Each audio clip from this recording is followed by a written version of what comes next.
Hello everybody and welcome. In today's video, we're going to talk about the poacher role in Football Manager, and let's get started with an overview of the role. The poacher is a striker role and is found in single and double striker formations. And the poacher has one thing on his mind: put the ball in the back of the net.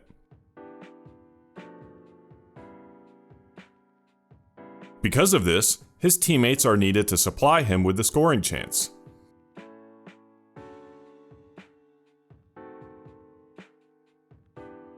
I know it sounds strange to say, but the poacher is really a unique striker role in that he's only concerned about scoring.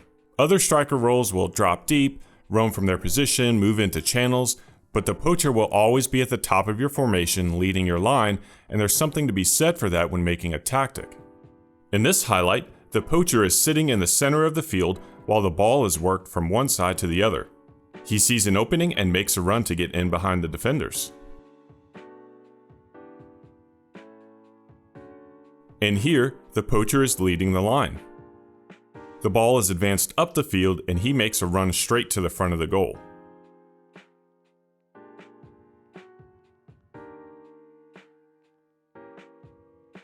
When using a striker role, especially one focused on scoring like the poacher, it can be easy to reduce the role into their match rating, saying, "Oh, he didn't score, so he was bad." But every player contributes to scoring a goal, even if they're not the one putting the ball in the net. I know that sounds antithetical to what a striker should be, but when making a tactic, I'm not trying to get my poacher to score goals, I'm trying to win a match. It doesn't really matter who scores the goal. Take this match, for example, from my Santa Clara save in the 2nd Division of Portugal that we've seen in a couple of videos. It's a match we won 3-0, and almost every single outfield player has a match rating above 7, but the poacher doesn't. The first reaction might be to say, "Oh, the poacher, terrible role, didn't do anything." This is a clip of the first goal. Here's the poacher right in the center. When the midfielder gets the ball, the poacher is going to make a forward run. This defender has to follow that run. It's going to leave open space for the other striker to score the goal.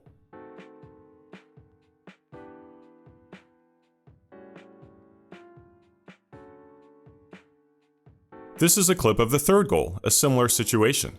This is the poacher right in the center.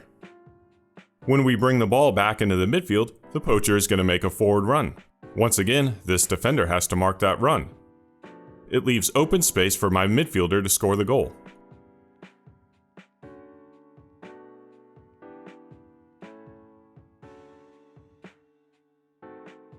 We scored 3 goals in that match, and the poacher created space for 2 of them, but because he doesn't touch the ball, he won't get credit for them. If you're trying out a poacher in your tactic and you think maybe he's not contributing, go back and watch some of your goals because he may be doing more than you realize. In the next section, we'll get into how the poacher compares with another striker role. If we compared all the strikers with how much of a focus they have on scoring versus creating, a false 9 would be here. A deep lying forward would have a little more focus on scoring, and the advanced forward would be further towards the scoring side. And no surprise, a poacher is the striker most focused on scoring. The last two are often compared with each other, with the advanced forward usually being favored more. But why? What's the difference between the two? Well, the difference is that the advanced forward will help more in your build-up play. But that makes the advanced forward different. It doesn't make it better. Let's look at some clips to demonstrate the difference between the two. Right now the opponent has the ball, and I'm running a 4-4-2, so this is the advanced forward, and this is the other striker, a deep lying forward. The deep lying forward gets the turnover, and the advanced forward is hanging back to help with the build-up. He passes to a teammate who loses the ball, but we get it back. Once again, the advanced forward is helping with the build-up.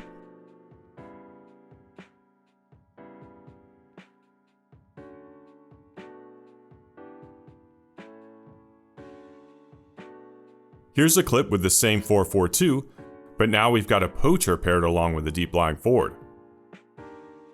The opponent is going to kick it long, and eventually my deep lying forward ends up with the ball. The poacher does not care about helping with the build-up and is going to make a forward run up the field. You may notice the issue, but my deep lying forward is surrounded by the opponent and could use an outlet. No help comes and we turn the ball over. This leads me to what the poacher is not so good at.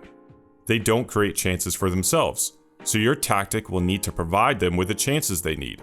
They don't really support build-up play either. Most passes they do are short, simple ones. And they hardly drop to help out in defense, so sufficient cover will be needed by your other players.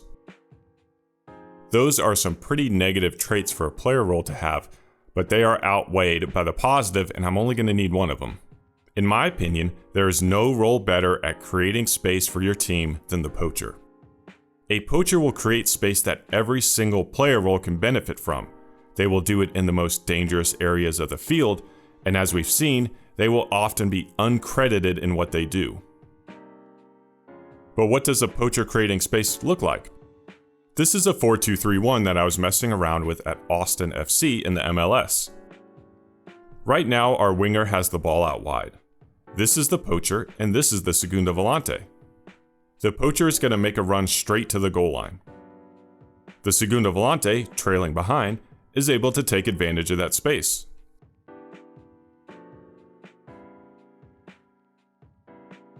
Here's another example. Same idea, different player role. The ball goes out wide, the poacher heads to the goal and takes the entire backline with him. This time, it's the enganche that benefits.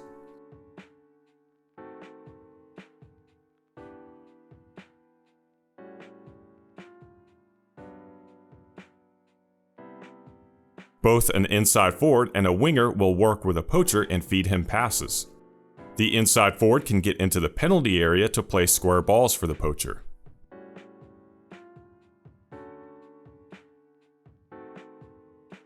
And a winger will stay out wide and provide driven, low crosses.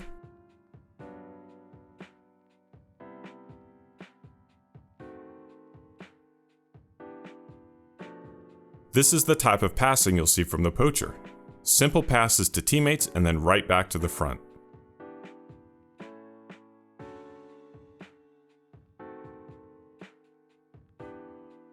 In the next section, we'll continue talking about how to use a poacher in your tactic. In other player role videos, we've looked at some that will go wherever they want. A roaming playmaker goes wherever he wants. A trequartista can be seen in any position in the attacking half of the field, and these make it difficult to use in a tactic since you're never quite sure where they're going to be. This is not the case with the poacher. He's not going to be roaming around, he's not going to be dropping deep and getting caught in the midfield. He is going to be at the top of your formation, waiting to make forward runs. That's it. And when using a poacher in a tactic, you want to make sure you have runners and other goal-scoring options that are not strikers. This includes player roles like the inside forward, a central midfielder on attack, a segundo volante, and an inverted wingback on attack. Basically anybody to take advantage of the space a poacher creates. We're back with the team Santa Clara that we talked about in the first section. It uses a 4-2-4 with a poacher and a false 9. The two wingers stay wide to leave plenty of space for the false 9 in the attacking midfield area, and the segundo volante will provide another attacking threat. Here's a play where the opponent has a throw-in at the bottom of the screen. At this point in the video, I would be disappointed if you didn't know what the poacher was going to do. His forward run makes a ton of open space in the center midfield area, and we eventually win the corner.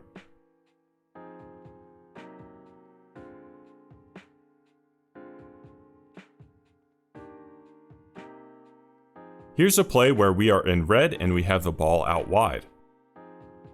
The false 9 is going to get the ball and run towards the byline. The poacher runs to goal, clearing space behind him for the segundo volante's trailing run.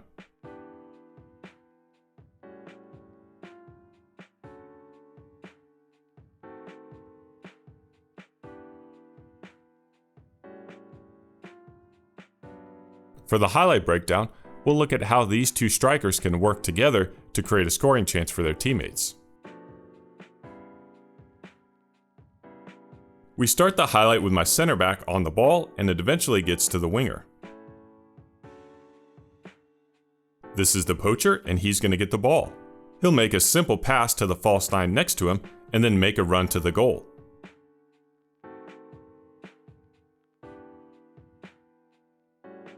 Now that my anchor has the ball, this defender has stepped up to mark the false 9, which has left space behind. Meanwhile, the Poacher's forward run has done something else. It's lowered the opponent's defensive line, meaning that my winger at the bottom of the screen is being played onside.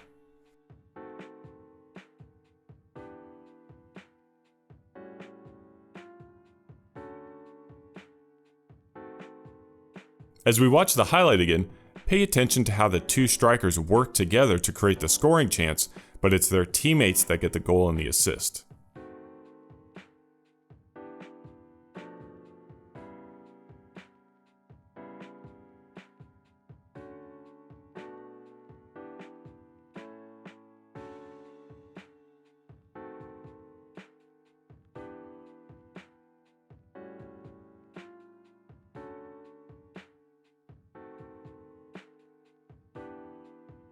The Poacher has one of the fewest attribute requirements of any role in the game, so not much is needed when selecting a player. I don't necessarily need the Poacher to score goals, I need him to create space, and the faster the better. That's why someone like Karim Adeyemi at Dortmund could thrive in a Poacher role. He's one of the fastest players in the game, and not much else is needed attribute-wise. He's only 21, so you could train him in the Poacher role with an additional focus on the final third to boost his composure and decisions. For player traits, the best one is probably likes to beat offside trap. Other good ones are gets forward whenever possible and plays short simple passes. Some not so good ones are plays with back to goal, looks for pass rather than attempting to score, and runs with ball often. The Poacher isn't a perfect striker role, and often it will humble your tactic making abilities. If you don't have a well-balanced tactic, the Poacher will not do you any favors. But the Poacher does one thing, and it does one thing very well. And if you can harness that power, then your tactic will thrive. I hope you enjoyed today's video. Thank you for watching.